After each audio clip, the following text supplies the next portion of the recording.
let's talk about Kryptonite in my DC cinematic universe. As I've stated before in videos on my channel, Krypton has a uranium core. The planet itself was highly radioactive. That's why the planet ended up exploding. Now, Brainiac went to Krypton because it was a pre-warp civilization that had just discovered warp, and he was hoping that he could destroy the planet, get the warp technology, and upgrade himself using it. But unfortunately, that technology was lost with Kal-El being sent to Earth by Jor-El. And instead of immediately chasing the infant Kal-El through space, as his rockets were way slower than warp, he decided to stay back and harvest the Kryptonite. You see, at the very core of the planet, there is a crystalline uranium offshoot called Kryptonite that gives off immense levels of radiation. This shit is the most powerful power source you could ever ask for. 1 ounce of Kryptonite would make Tony Stark's arc reactor look like a fucking AAA battery. And so Brainiac harvests as much of that as he can carry and uses it to power his attack drones. And so then when Brainiac gets to Earth, he's what brings a whole bunch of Kryptonite. And after Superman fights Brainiac's army of drones and defeats Brainiac himself, this shit is scattered all over the planet. And because it's such an insanely potent energy source,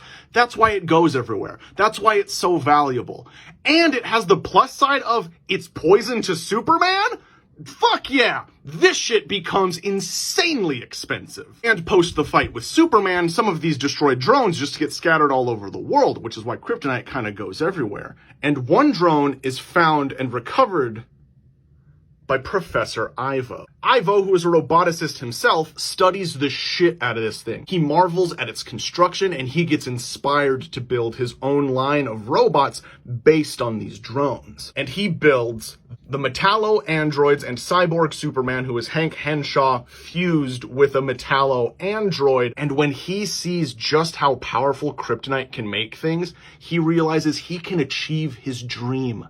He can make a truly living android, and not just a living android, an adaptable android, an android that could grow, an android that could copy. He could build his Amazo. And that motherfucker is the main villain of my second Task Force X movie, and that is who kills everyone.